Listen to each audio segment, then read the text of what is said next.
The concept of silence in photography thoughts to frame this exhibition. Silence in photography is a concept that presents a challenge. Photography as a visual medium typically communicates the visuals rather than audible tones. Silence in this context could be understood as the white space, the negative, the empty, the uncluttered, or even the latent image.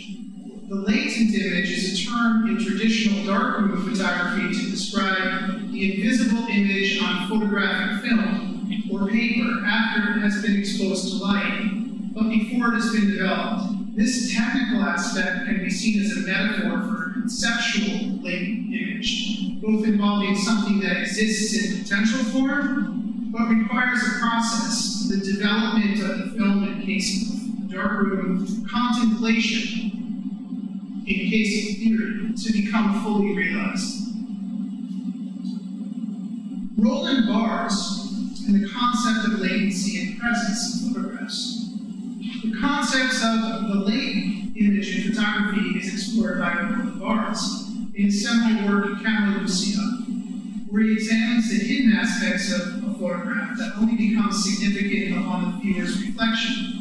Barthes introduces the concept of the studio and the punctum, where the punctum represents a detail in the photograph that pricks the viewer, often in a way that is not immediately apparent, but it reveals itself over time. This idea acknowledges the viewer's role in constructing meaning from a photographic image. The punctum can be understood as a form of latency in the image, elements not immediately noticeable, but that gain significance upon deeper contemplation. In a direct corollary to the darkroom referent, the image becomes fully realized from its latent form in the mind of the viewer. For Barthes, the silent impact of the punctum represents a connection to the past, a moment captured that cannot be repeated. This sense of silence in photography is about more than the image itself. It's about the relationship between the image and the viewer, where silence evokes memories and emotions that resonate.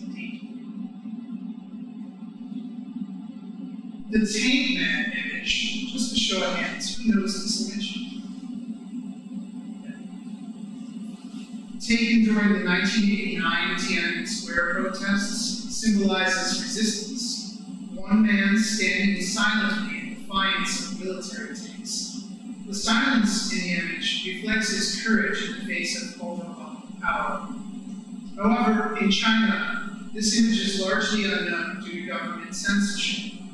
By banning the photograph, the Chinese authorities have erased it from public memory, silencing the history and resistance it represents.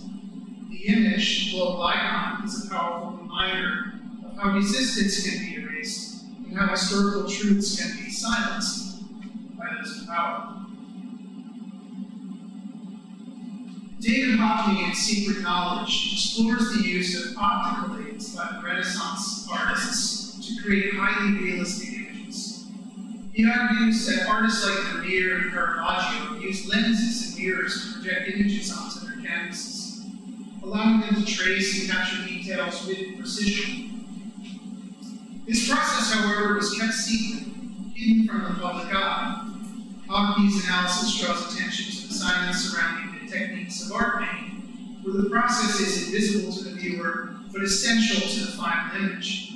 In this sense, silence is present in what the viewer does not see, the hidden tools and techniques that contribute to the creation of the work. The silence parallels photography, where the process of image making, particularly the use of technology and optics, remains unseen, leaving the viewer to focus solely on the visual result. This is an image from his study. In Jan van Eyck's, the Arno Feeney portrait. This is from 1434. The painting appears to depict a straightforward scene. It carries layers of silent mystery. Its meaning, the identities of the subjects, and even Van Eyck's technical methods have sparked debate. Hockney's theory of secret knowledge suggests that optical devices might have been used to achieve such precise realism. Yet this possibility remains unproven, adding to the painting's allure. The silence of this knowledge, whether or not Van Eyck used tools like mirrors or lenses, invites wonder. Future generations, that's you, continue to engage with the painting not only for its visual mastery, but for the unanswered questions it poses.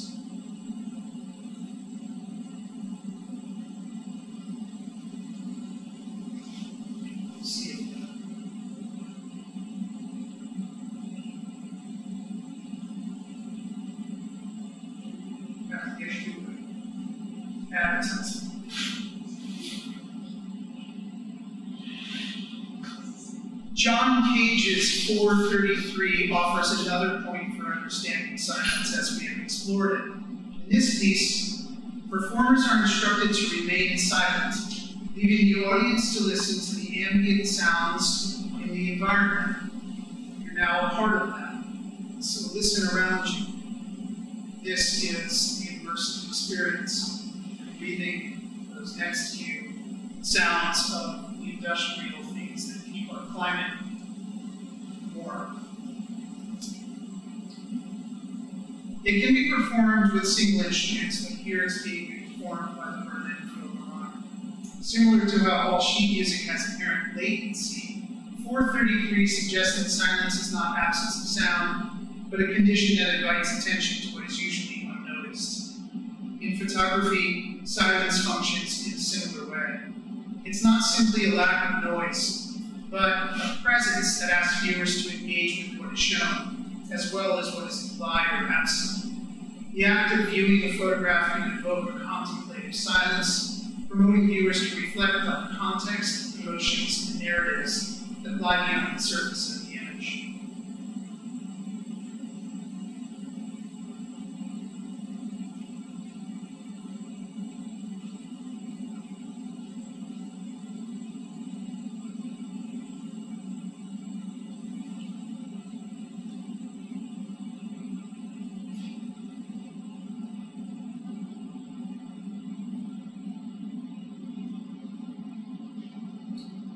Susan Sontag on photography addresses how photographs may seem silent but are tied to broader social and cultural meanings.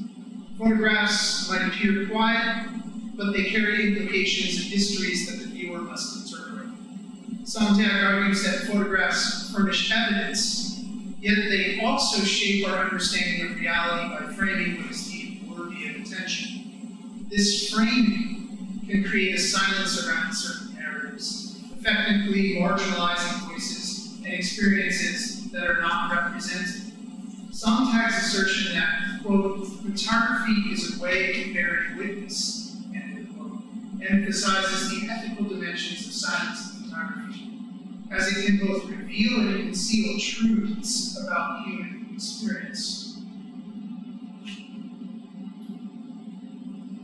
Lewis Hines' photographs of child labor in the early 20th century captured the harsh realities of exploited children in factories, mines, and fields. While the images themselves are visually powerful, they are marked by a profound silence. The silence of the children, whose voices were often unheard. Hines' work exposes this quiet suffering, revealing the laboring children's conditions without them being able to speak for themselves. The silence in Hines' photographs underscores the injustice of child labor. It reflects not just the absence of the child's voices, but the broader societal silence that allowed such exploitation to persist. His images of silence force viewers to confront the unseen realities and spark reforms that broke the silence around child labor. Rosalind Krauss, in her critical work on photography, explores how images function within various discourses, emphasizing that silence in photography is not a void, but a space where meaning can be developed. Her concept of the photographic referent deals with the connection between the photograph and the reality it represents. Krauss argues that photographs engage in a complex relationship with absence. What is depicted versus what is left unseen. Silence in this context becomes an interpretive space, allowing the viewer to contemplate the gaps between the visible and the invisible. The photograph's silence opens a pathway for reflection, inviting viewers to look beyond the surface and engage with the deeper meanings that emerge in the interplay between presence and absence. Krauss's work suggests that this silent space in photography serves as a tool for contemplation, where meaning is not immediately clear, but develops through thoughtful engagement. Eugene Atget's photographs of Paris at the turn of the 20th century capture a city in transition. Preserving the essence of its disappearing streets and architecture, his images, often devoid of people, evoke a sense of quiet and timelessness, freezing moments of everyday life that might otherwise have been forgotten. Atget's work embodies a kind of preserved silence, where the absence of human activity allows the viewer to reflect on the permanence of place and memory. Atget's photographs are like visual time capsules, holding the spirit of Paris that is changing through his lens, remains suspended in stillness. In silence, in his work invites contemplation, offering a space to consider not only what is present in the frame, but also what is lost. His photography serves as a form of preservation, where silence itself becomes witness to history. Michael Fried's critique of minimalist art emphasizes the role of the viewer in experiencing art. For Fried, the presence of the viewer introduces a kind of noise into the experience of silence. In photography, the viewer's presence affects how silence is perceived. The image may be silent, but the viewer brings their own thoughts and interpretations, making complete silence difficult to achieve. This interaction between the viewer and the image highlights the complexity of silence in photography, as it becomes a negotiation between what is shown and what is felt.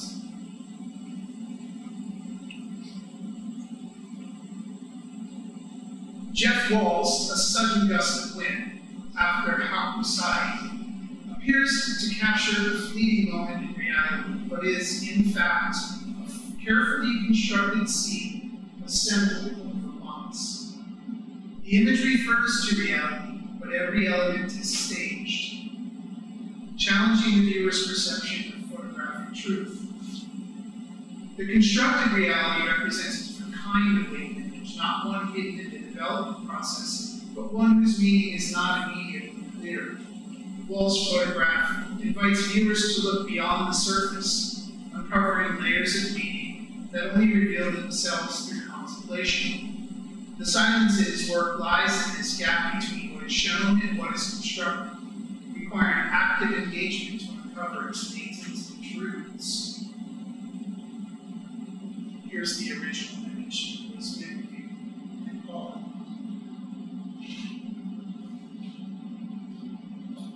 WJT Mitchell, in his exploration of visual culture, focuses on how images act as active participants in the creation of meaning. For Mitchell, silence in photography is not passive. Rather, it is an interactive space that invites thought and response. His concept of the, quote, pictorial turn, end quote, emphasizes that images, including photographs, are not simply seen, they are engaged with on intellectual and emotional levels. Silence in this framework becomes a dynamic element where the viewer's interaction with the photograph shapes its meaning. The photograph does not merely depict a scene, it becomes a site of dialogue between what is shown and what is interpreted. Mitchell's work challenges the notion of the image as a static entity, suggesting instead that its silence is filled with the potential for meaning, waiting to be activated by the viewer's response. Andreas Gursky is known for his large-scale photographs that often depict expansive landscapes, architecture, and industrial spaces. However, these images are not straightforward captures of reality. They are carefully manipulated through digital techniques to create scenes that are both real and abstract. Gursky's work, such as Line 2, exemplifies this approach, where digital editing removes distracting elements, leaving a minimalist, almost surreal version of the landscape. The manipulation in Gursky's images creates a silence within the frame, a stripping away of the clutter and noise of reality to reveal something more controlled and contemplative. The silence in Gursky's work lies in what is missing, in the absence of distractions, allowing the viewer to focus on the structure, form of the scene.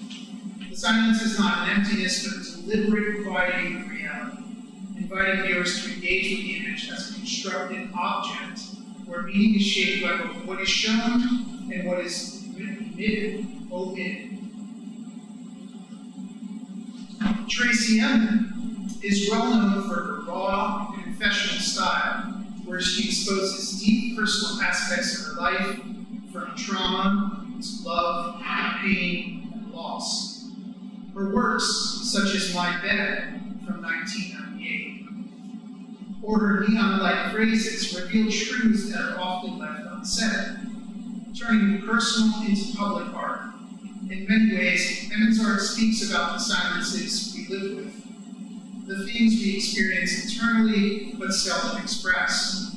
The visual exposure of the private world forces the audience to confront what is often hidden or kept in silence. Her work embodies a paradox where she reveals so much, the truths behind these revelations remain largely silent, concealed in the gaps between her statement and the viewer's interpretation. This kind of silence is not about what is absent, but about what is too difficult or complex to be fully articulated. Emin's art becomes a visual manifestation of the silence, filled with noise, yet also holding back the deeper, more personal truth that only she can fully know. Does anyone know what this image is? Black hole. Indeed, it's a black hole. NASA's first image of a black hole, captured way back in 2019, is not a traditional photograph. It is a composite of data from various sources, pieced together to form a visual representation of something that cannot be seen by any single lens. This image, while perceived as a photograph by the world, is actually an approximation, a latent image constructed from silent information gathered by scientific instruments. The black hole itself, located at the center of galaxy M87, is surrounded by silence. No light escapes it. The silent information from the event horizon was gathered and transformed into a visible form through a careful assembly of data. This process mirrors the idea of latent images in photography, where something exists that needs to be developed, processed, and revealed. This image also challenges our relationship to truth in photography. What we see is both real and not real, an approximation of the black hole created from data, but translated into an image. The silence in this work comes from the invisible forces at play, silently waiting for science to give them form. The image invites us to reflect on the silent realities around us that are present, but beyond our reach of our direct perception.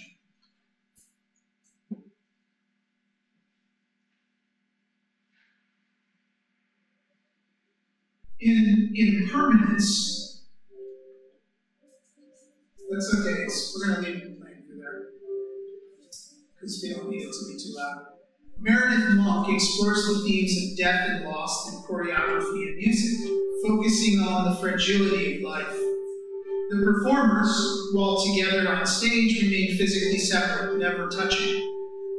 The physical distance between the performers creates a sense of isolation, even within a collective space. The absence of touch reflects a kind of silence, emotional distance, and the unspoken realities of mortality. Monk's work uses this separation to illustrate how death often isolates individuals, not only in experience of passing, but also in the ways grief and loss are processed alone, even among others. The silence in impermanence, this is Monk's piece, is not just about the lack of sound, about the space between people, the unsaid truths about life's end that linger in stillness. The performer's lack of contact becomes a metaphor for the silence that surrounds death, what is felt but cannot be articulated, and what remains unspoken in the shared human experience of impermanence.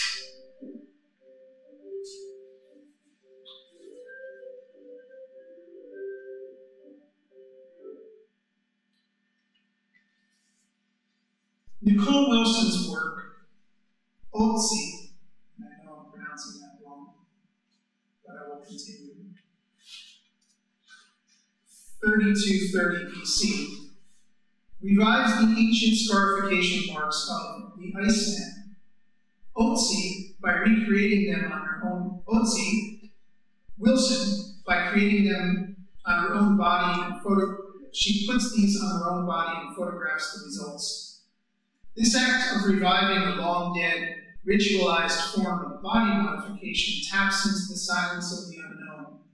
Wilson engages with marks whose original meanings are lost to time.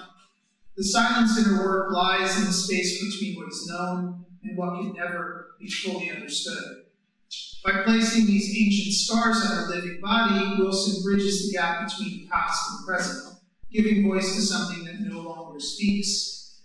The silence becomes a kind of presence, a tension between what has been preserved and what remains undefined. Wilson's act of resurrection through photography seeks meaning in this silence, hoping that the preserved symbols may once again hold significance.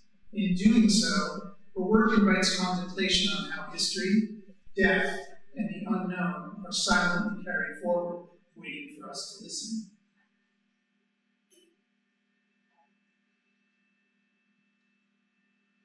Lorna Simpson's work often grapples with themes of identity, race, and gender, particularly how these constructs are perceived and understood in American society.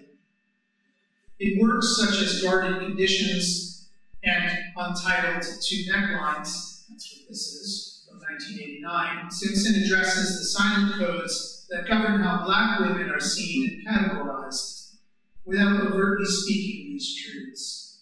Her use of fragmented imagery and sparse, often cryptic text underscores how race can operate as a silent code, a set of unspoken assumptions and biases that persist in the viewer's subconscious.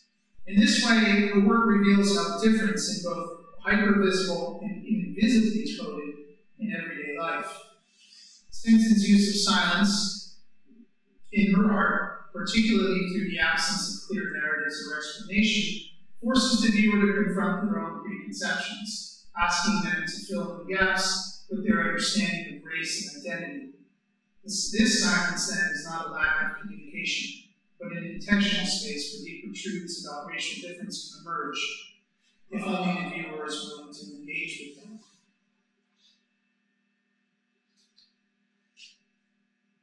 Hiroshi Sugimoto's theater series, particularly his haunting images of old cinemas and drive-ins, captures a profound sense of time's passage and the silent erasure of culture.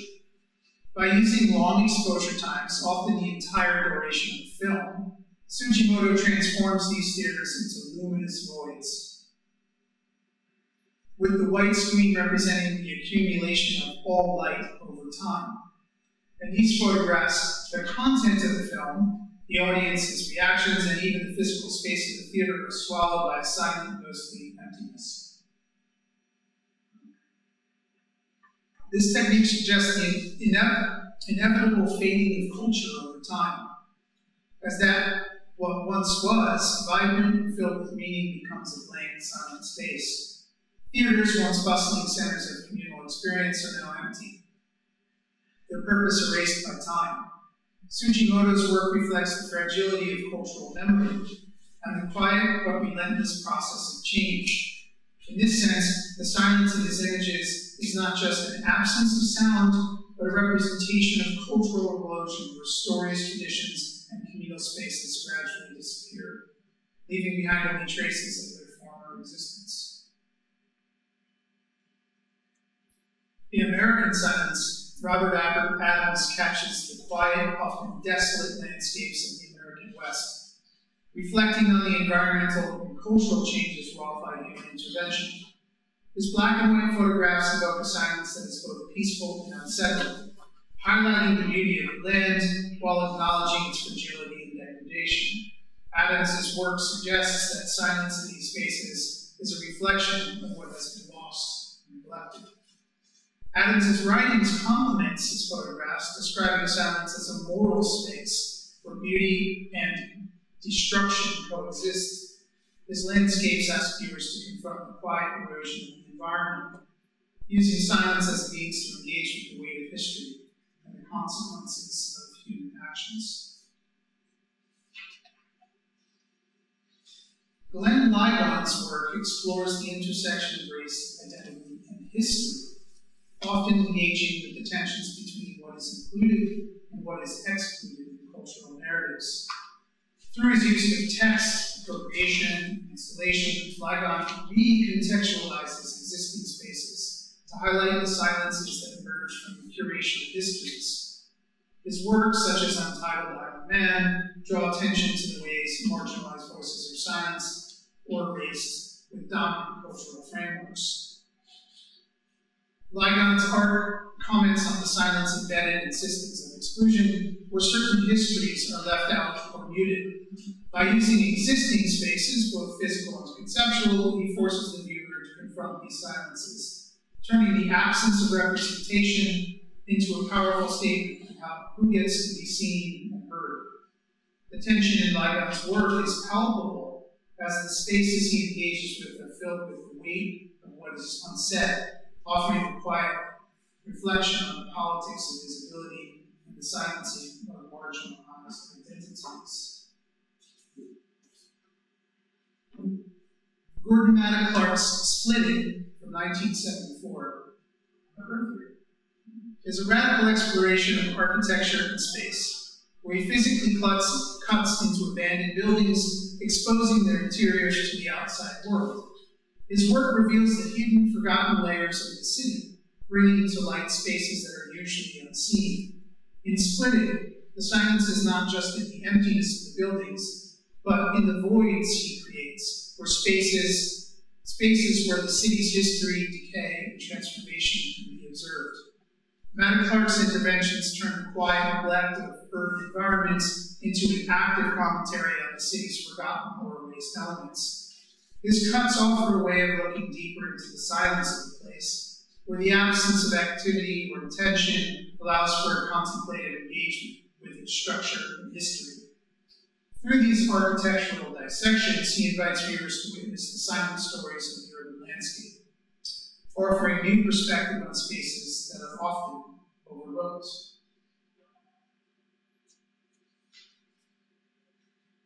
Egyptian hieroglyphs, once a vibrant language, fell into silence after their meaning was forgotten for centuries.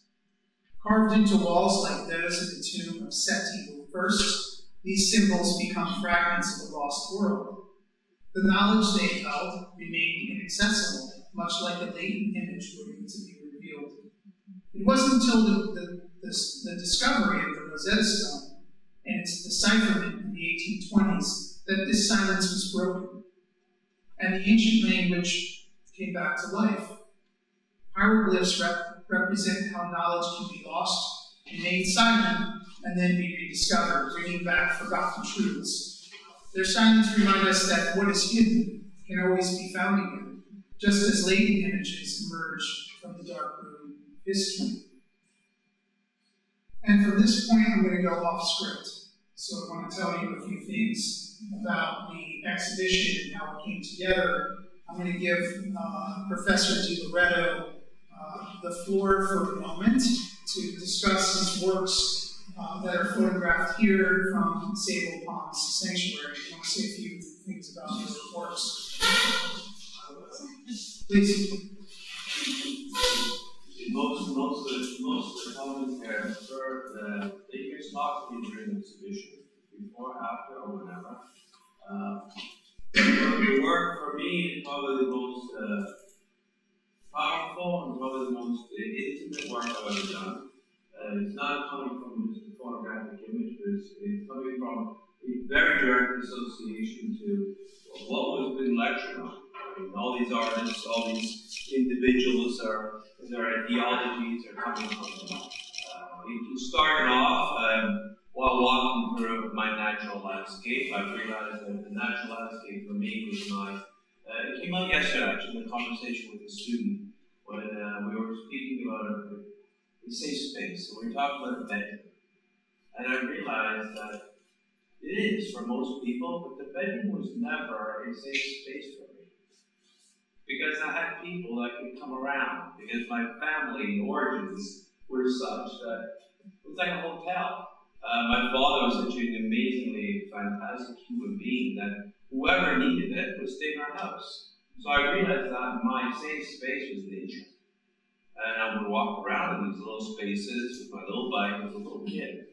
And just throw little pebbles into the stone, into the little rivers or areas. I continue to work with nature. I mean, it's a necessity. It's not a subject matter for me. It's a very strong necessity. And when I got here, I was blown away. I chose Round also because of the nature element. And if you've not noticed it, you should. It's extraordinary. And then I started going to a place that intrigued me. It was close, Sable Palms National Sanctuary. Walking around at one point, I started seeing things that I didn't understand. I understood very quickly what it was. There were just remains of socks, bags, knapsacks, t-shirts in the bushes. So in a way, it was a very strong connection for me, but I don't like to speak about it this way because I'm not sure if it's my space to do this. All the immigration that was going on. And again, it very much affects my family, because my family was immigrant. My father, at the age of 16, walked from Rome, so if you know where Rome is, and look on the map, to Belgium. From Belgium, then he went to France. This is at the age of 16, with a little bag with a piece of bread and bag of cheese. From there, he went to Venezuela. 13 years in Venezuela, not speaking a word of Spanish, but he learned Spanish pretty well. So he learned French, Spanish, then from there he went back to Italy and then to Canada. So his journey was very similar to what I was sensing, the journey of these individuals who were forced, because I don't think they came all that way just to eat a really good burger. They came because they were forced. It was a necessity. Can I say something? Yes. So we would have conversations very much like this over time, and thought, well, you're there at the border, why don't you explore the border places? There's nature right there. And there was this tension and discussion about what borders are, and how borders have helped us in our lives or stopped us in our own lives, right? Then there was discussions move on to tonalities, and how the places there have this kind of quietness. And then we came up with the phrase maximum tonalities. And the maximum tonalities are what we start searching for. So the conversations then leaded to many of the examples I brought to you today. And they continue in that sense.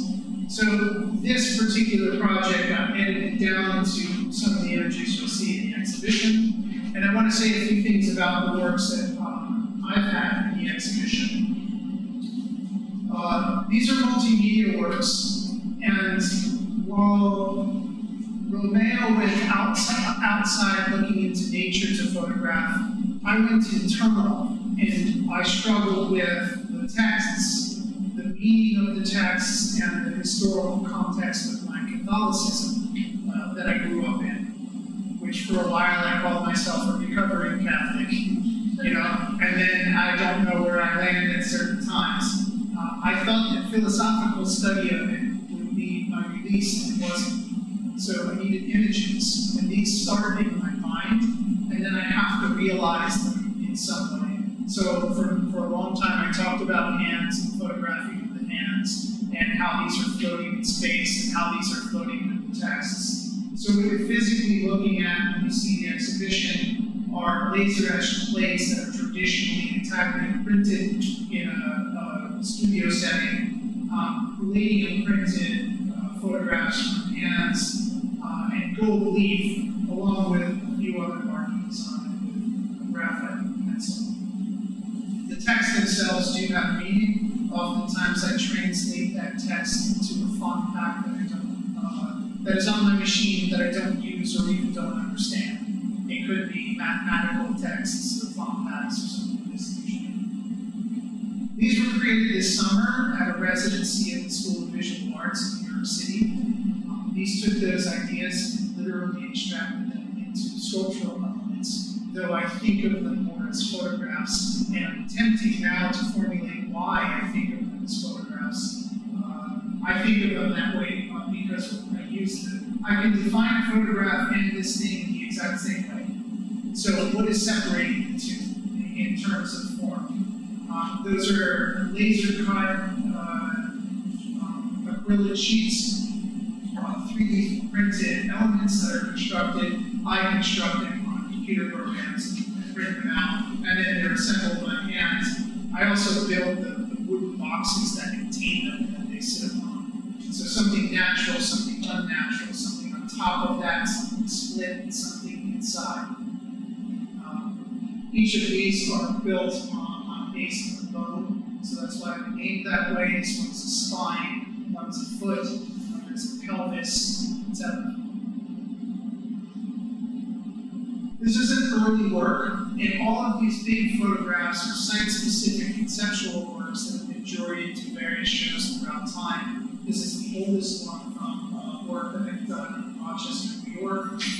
I'll let it speak for itself. It's the studio construction, the weight of thought in the construction of meaningful images, quite literally represented in the space of the studio, and the use of this large format photographic equipment, which is why I leave the evidence of that on the edge of the image. Parts of what I do is there's nothing to be concealed. I like revealing the modes of presentation, or the modes of construction in my presentations. This is a beautiful photograph, but it has a concept behind it similar to the others. What you're looking at are the cedars of Lebanon. So those cedars don't grow naturally in North America, but they're referred to throughout the biblical texts, and even in some of the earliest literature. For example, the Epic of Gilgamesh, you have references to the cedars of Lebanon. These cedars of Lebanon are actual species. They're in New York City on Staten Island. And this is the first homestead, Frederick Law Homestead. That is the landscape architect who designed Central Park and many American spaces that we know as iconic. If you study architecture or landscape design, you'll definitely know Frederick Law Homestead and its impact on our culture.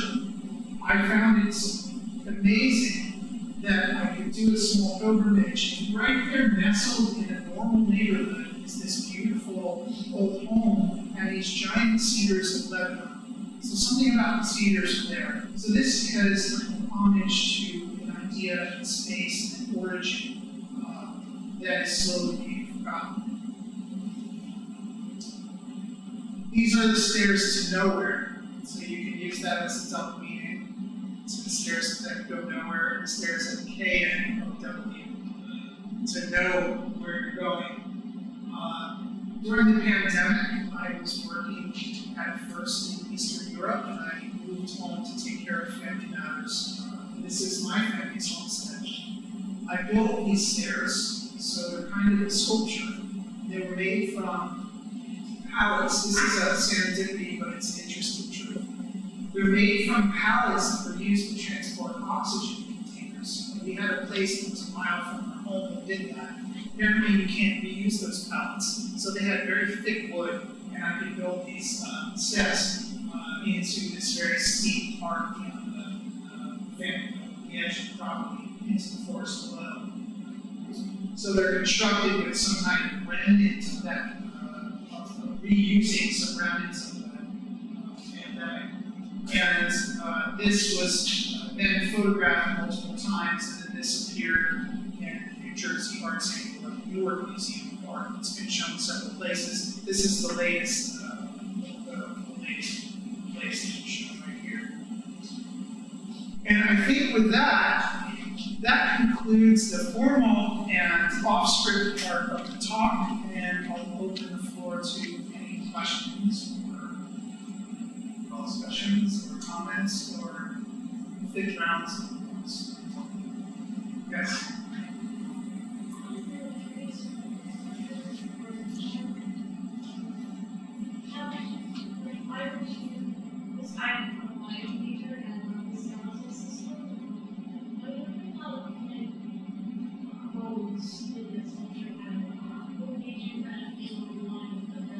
Yeah, I think if we had time to sit down and talk for a little bit, I'd probably overthink everything and get very contemplative.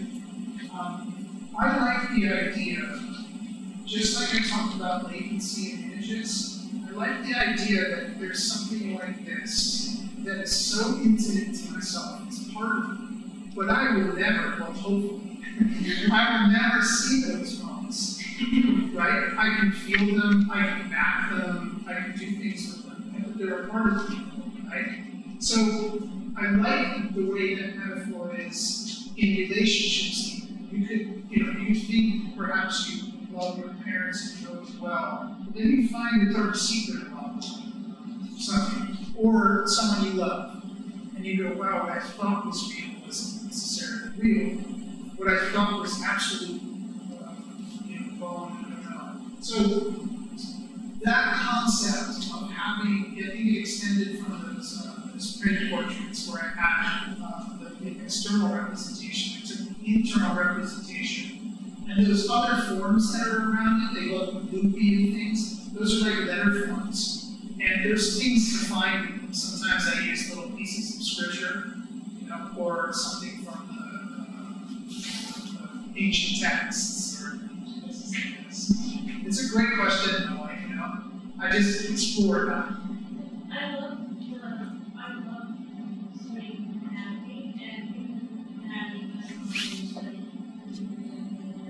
well, there's an interesting thing because I love looking at stuff like anatomy part. This is part of vertebrates. Is that the skeletal system allows the stem, but allows us to have the shape. And there's so many little parts in your hand. Yeah. There's spine, it's all purpose. And like you said, I don't know if I've ever seen like the place skeletal system, but that's like in a covered Yeah. Yeah, when you learn about science and something is skeleton, it's scary because well, it's supposed to be inside the house. But when you look at animal skeletons, I find it is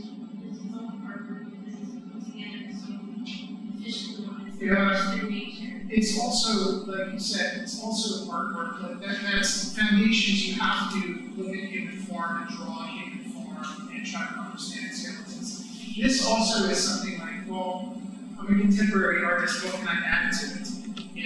And this is now I'm using 3D construction and constructing these photographs from pieces. We'll see where it goes. I've got ideas about turning these into totems. And as I understand, there's others working on the totems, so we'll see. Yes? For Romeo, or I guess too, what do you feel the need to work with nature, and do you have any other safe spaces like nature? Really personal. It's a personal, but that's a question that I will resolve, or I will try to answer. Second, no. I think it's only the space of nature that I find space. No, maybe there is. Hearing my heart. I meditate. I meditate for a very short time per day, very intensely. And that's my safe space. Because telling me that I'm alive, which is very important. What was the first question? Why nature? Why do you feel the need to continue? Yeah, I'm not sure if I feel the need.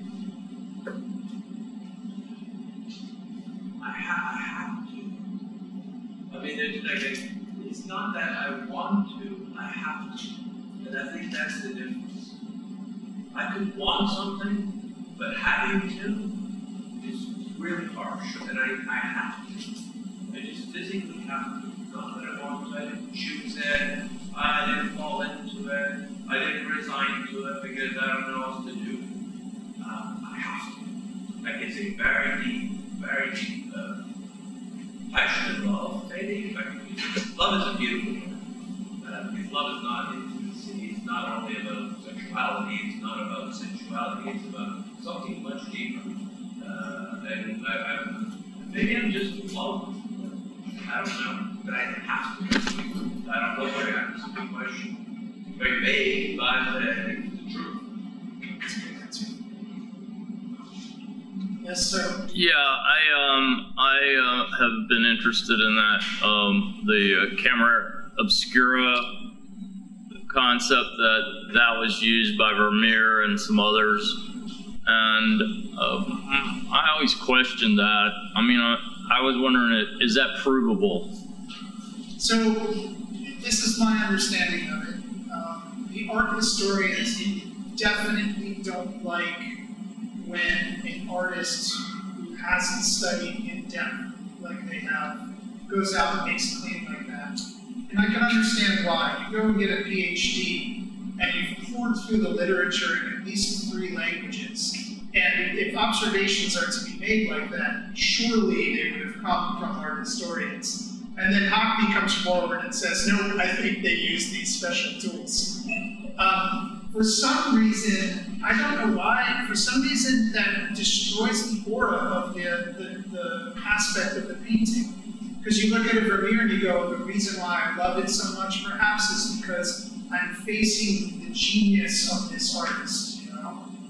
But, and it detracts, oh, they cheated, they used an optical device or something. I think that's at play. And then, you know, so you kind of like lean towards rejecting it or lean towards liking it. I don't know where we are in terms of proof. Personally, after years of study, I know that photography didn't start in 1839. I know that because I see it in evidence of how they built pyramids. They're using optical information to develop scenes and codes. So I can't imagine artists who have in front of them a kind of technology for projection would not use it. Especially someone like Vermeer, where it's like, you know, you're sitting there looking at that image, and you know that that image took 7 months to paint, you know? And there's a great film about a guy who copies of Vermeer. Are you aware of this?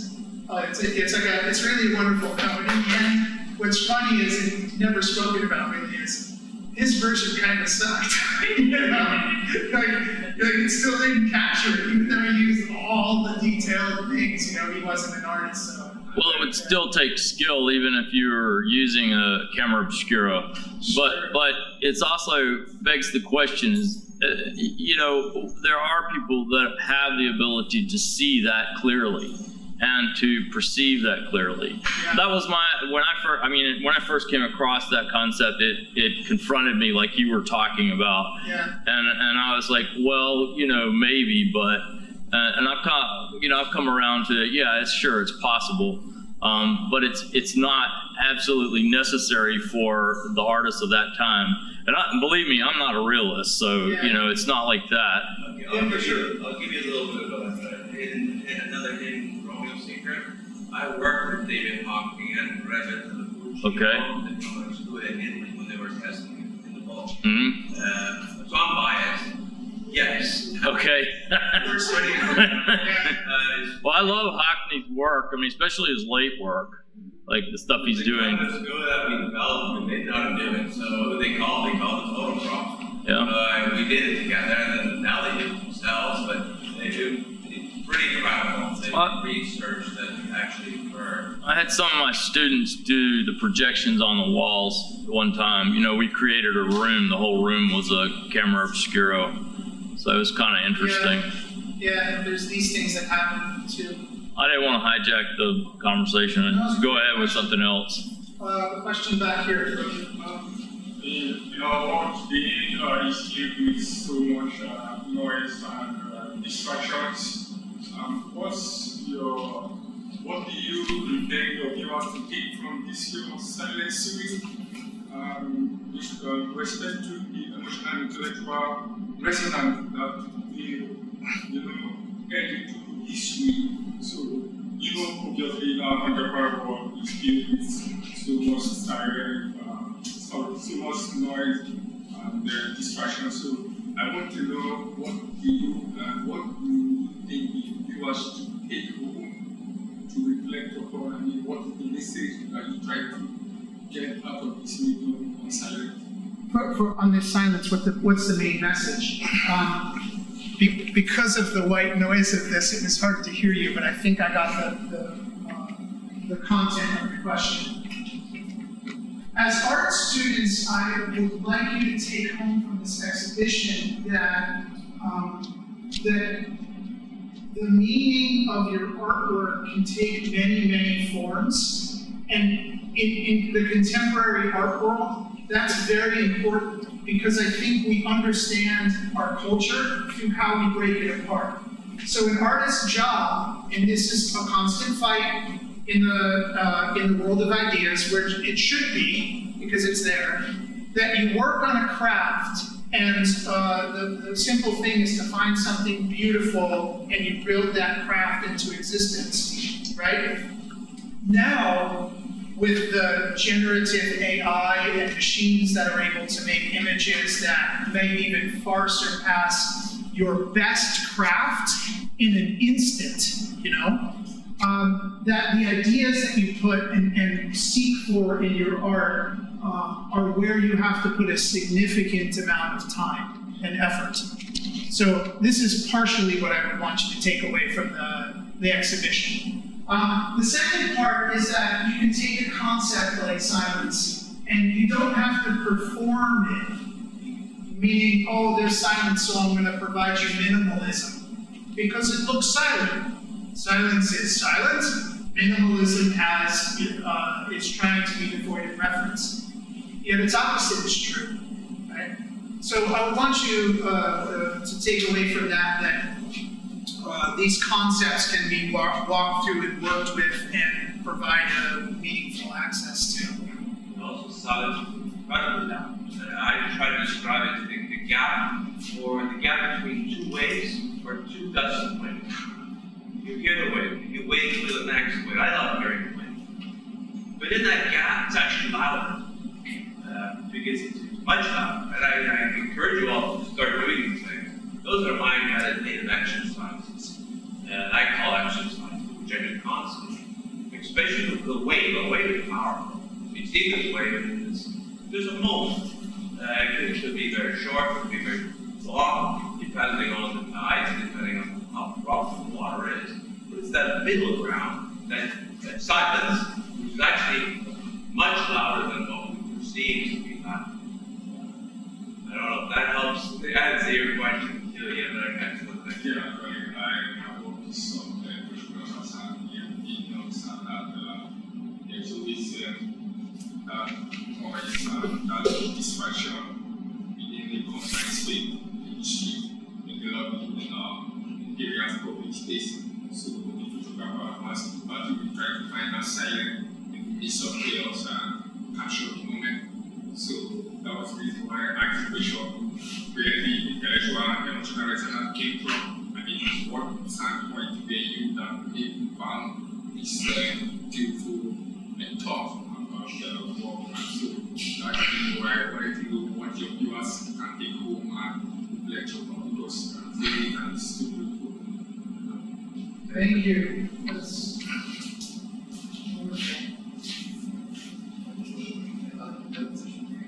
Yes.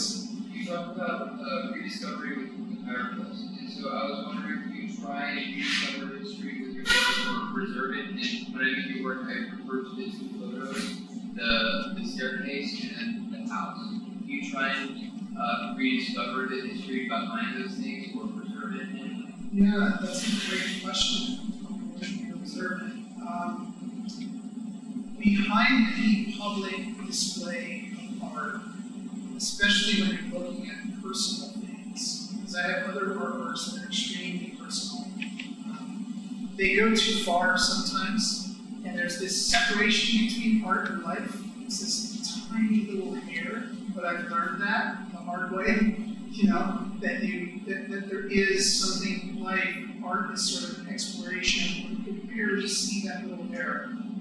So to circuitously answer your question, I think most of this is to try to discover something about history and origins and seeking, all the things that I think contemporaries would sort of laugh at me for. Like, oh, is this your search for God? And my answer is like, yes. I want a few of those answers. I've also come to this, it's a strange point in my life where I look at ancestral things, and we tend to, when you're young, you deconstruct what came before and you try to throw it away so you can emerge as the me in Ligon's America, something that emerges sort of out of that, the big me. But then you realize sometimes what your ancestors have coded for you, like in the stories that you can Gilgamesh, or the biblical stories. It's a super gift. It's not as foolish as your soul. And when I look twice at that stuff, I think it makes me feel closer to my grandparents and the ones that I never knew, because they somehow carry the traditions forward, and those are not for nothing, So yeah, in some way, I'm working with my family homestead because I need to know that my grandfathers, he built their home there, so that had value and use, and maybe I can add to it or see it. And then ultimately, I reveal something that I give to the public. So you can ask that kind of question. So, how do I relate to this? I can say one more thing. Yeah, go ahead and ask me the question. Oh, well, it's kind of, I think it's related to what he was asking. And it relates to your conversation with Professor Di Loreto. It sparks with your conversations with borders. His work is down here talking about borders, and you're in New Jersey having conversations with borders. From there, you start to talk, and you start to ruminate about religion. Can you talk a little bit about the relation to borders and religion? Is there a connection? Did I read that right? I did have a whole section of this talk where I looked at some very specific biblical text, the Taoist representation of silence, the Buddhist representation of silence, the photograph of this monk that's on fire, the silent protest, and that kind of thing. We talk about religion, and I think the border between life and meaning, the logos of how we experience the world, is encoded into the religions in some way. I'm going to try to make a leap here. Okay? So the idea of the sable palms and the exploration on borders, it really started as I got to get out into nature. But then what he discussed about finding these pieces and finding the remnants of migration there, we thought, go back there and photograph it, but it looked too in your face or something. There's these borders. Same thing as if I would come in here and to say, start reading scripture at you. Just be too, it's not too in your face, So I'm trying to make that parallel of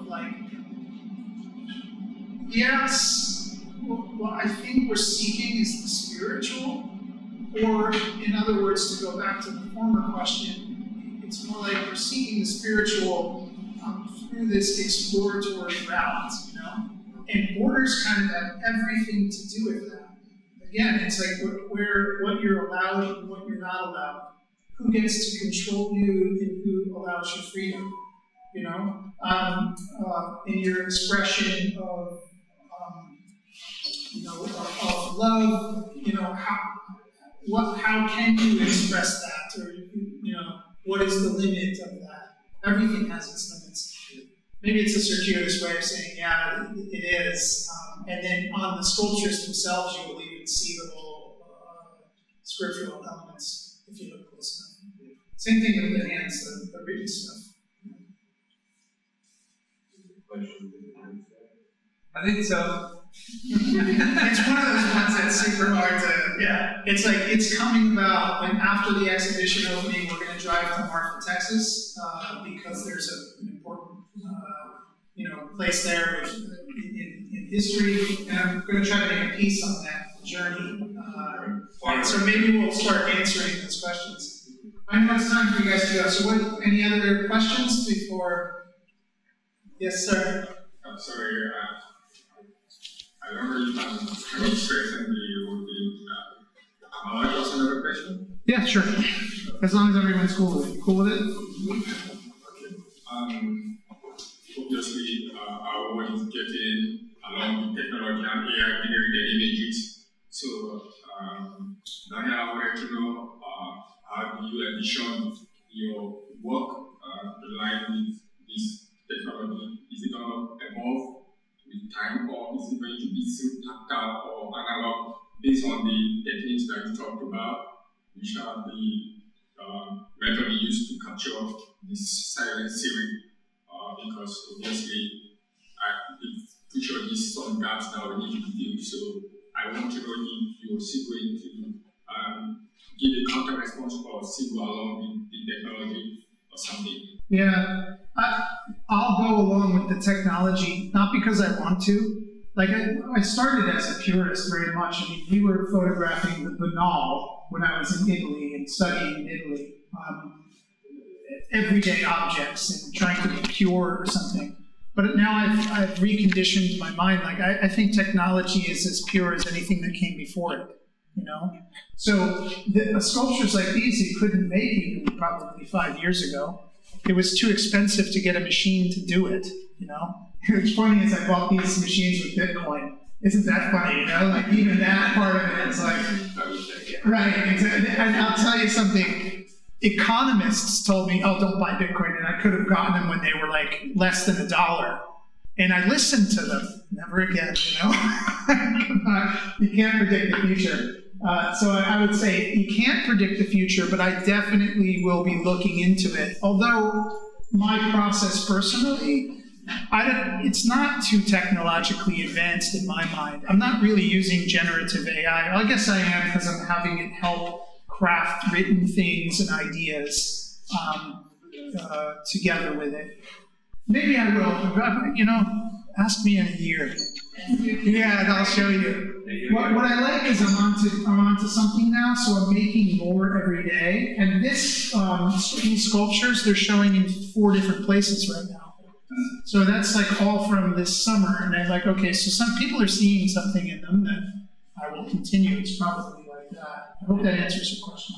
You also have that's an excellent question also because exactly what I've said probably 3 times already. This journey that's continuously working. I mean, like we already have all these ideas of we vote to have plans on what this is going to, where it's going to go, how far it's going to be pushed. And I think the beauty of it is that we have no idea. And that's what I'm trying to say to you. You shouldn't have an idea. At one point you will, but do you work on something and you really should be? See where it goes. Something is going to happen. I realize, Daniel realized, by doing that, all of a sudden you realize what in the world people actually want this stuff. Yeah, it gives it more life. So